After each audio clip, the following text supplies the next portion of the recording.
How difficult is it to prepare a game plan when you don't know for sure who's going to be out there?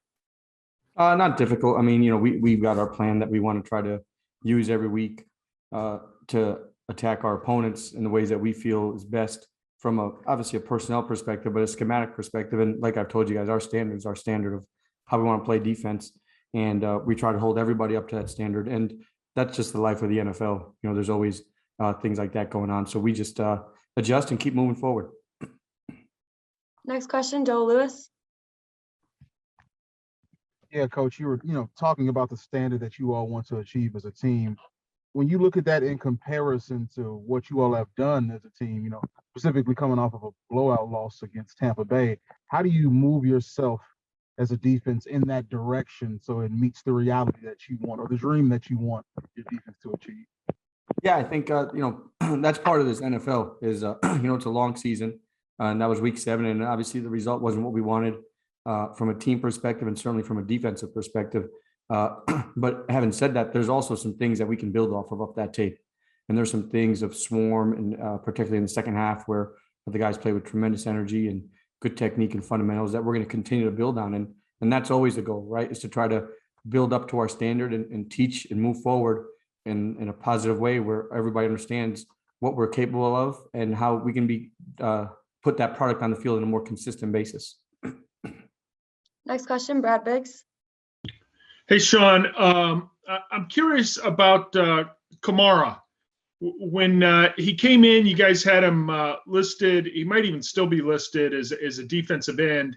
But at some point during the summer, he started taking most or all the reps at outside linebacker. Can you talk about that transition, kind of the decision and what you've seen from a young guy you're hopeful to develop? Yeah, that's I think what you said is accurate in terms of he came in listed a certain way because that's what he played at in college. And then when we brought him in here and worked him out, we saw some tools that we liked with some position flexibility. And to the kid's credit, he's been outstanding in terms of learning the jobs that we've asked him to do, whether it be the D-line or the outside backer position. And he's trying to take advantage of his opportunity. We're excited for him to take advantage of his opportunity. Next question, Adam Johns. Hey, Sean. I'm curious, when you look back at the past 2 quarterbacks you faced, Aaron Rodgers and Tom Brady, like when you self-evaluate yourself, like what can you learn about your scheme, the way you attack, or even just your philosophies when you face elite quarterbacks like that? Yeah, excuse me, sorry. That's something that we always do is to kind of look back and personally, I always look at how I called the game, what opportunities we gave our guys to make some plays on the ball, and how we change things around and move the hard hat around. And that's it's going to be a constant process with both those guys. I mean, those guys are, like I've told you guys, they're the best of the best. They've seen mostly everything, and we got to do a good job of keep moving that hat around and playing that match with them on a consistent basis. And there were times that we did a good enough job of it. I did a good enough job. And there were times that we didn't. I didn't. And that's the part of the growth process. And obviously it's a learning process for me, but quite frankly, it's a learning process for a lot of coordinators in this league when they go up against this guy, regardless of years of experience, that you got to continue to do that. And you got to stay patient. And when you get your shots, to take your shots on them with coverage and rush, you got to be able to do that. Yeah, I was going to say that in terms of your own learning process, it's almost needed in a sense to get through guys like that as you learn about what you want to do, right? Yeah, perhaps. I mean, I think you learn from any game. And obviously when you go up against the best, that's always an exciting opportunity. You never want to shy away from that, and we won't shy away from it. And so it's been a positive experience in terms of learning it and growing from that. And so we'll continue to do that. But it's not just those guys. Each of these games this year, I've been able to take some things from each of the games. And, we played the Matt Staffords, we played the Joe Burrows, we played Derek Carr, Goff, so we played some really good quarterbacks, which is exciting for us. And it's a nice challenge for us to try to keep our defense improving. Great. Next question, Dan Reeder. Sean, specifically with Deebo Samuel, I'm curious what you notice about him as a player and just the ways that they use him throughout a game.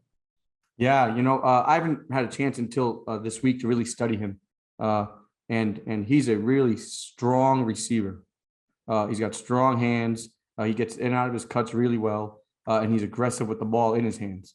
And so it's a credit to him and how he plays the game. He plays with a certain aggressive mindset, which is why he's having the success that he's having. And then Coach Shanahan and those guys on offense do a great job of trying to create matchups for him and moving him around. They don't just line him up in one spot. They've got a lot of motions and shifts to try to present some eye candy for the defense. And that's where we're going to have to be really good and calm in terms of how we call the game and execute the game. When you say calm, what do you mean there? Oh, the calls that I give the guys. Gotcha. Yep. Next question, Larry Mayer. Hey, Sean, how important is it for the defense's success to start creating more turnovers and takeaways in bunches? And I know you've said before that the key to doing that is swarming to the ball. Have you been satisfied with how the defense has done that? Have I been satisfied with our swarm? I would say on a bigger picture, yes. Can we be better? For sure. And we will get better at that. And we're going to continue to get better. Our thing, I think, is to be able to consistently swarm to the ball in a relentless fashion. And I agree, takeaways are a huge thing. They're going to be a continued emphasis.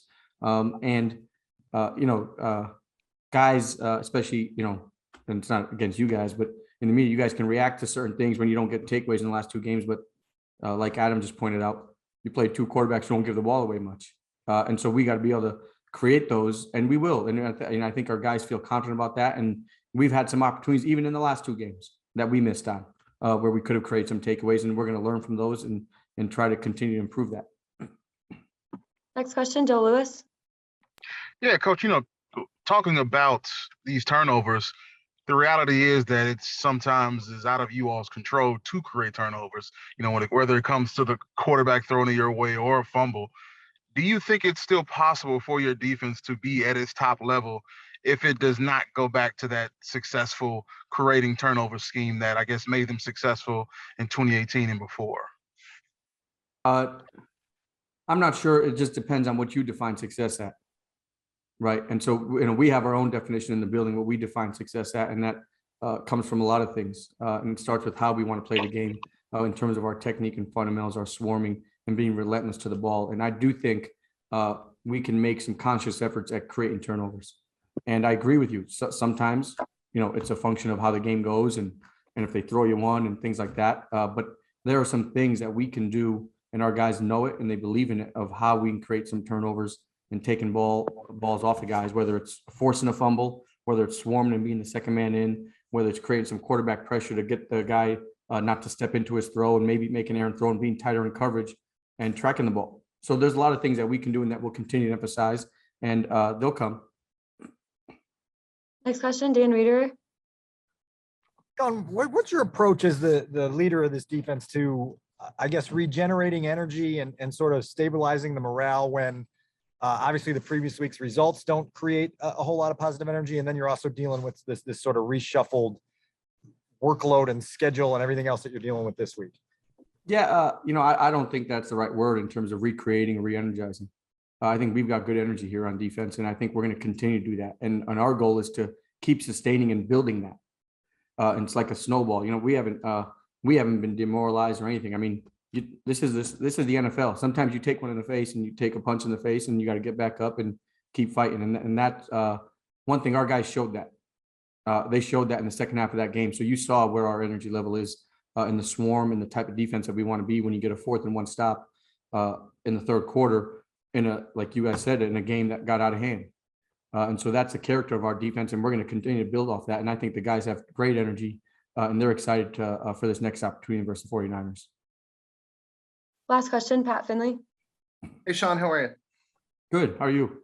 I'm good. How prepared do you have to be for Trey Lance, and he's just such a different quarterback than Jimmy Garoppolo? What is the challenge during the course of a week to try to prep for both guys? Yeah, I think you have to be prepared for everybody on their team, and he's one of them. And the challenge is that they try to put the ball in his hands a little bit more in unique ways, in terms of the run game. And he's still a very good passer who's got a strong arm. So that's part of our jobs, and that's part of our preparation. We got to prepare for whatever schemes that they give us, and we've got a good plan. We feel like is a good plan to go up against whoever the quarterback is that's in the game, and however they line them up.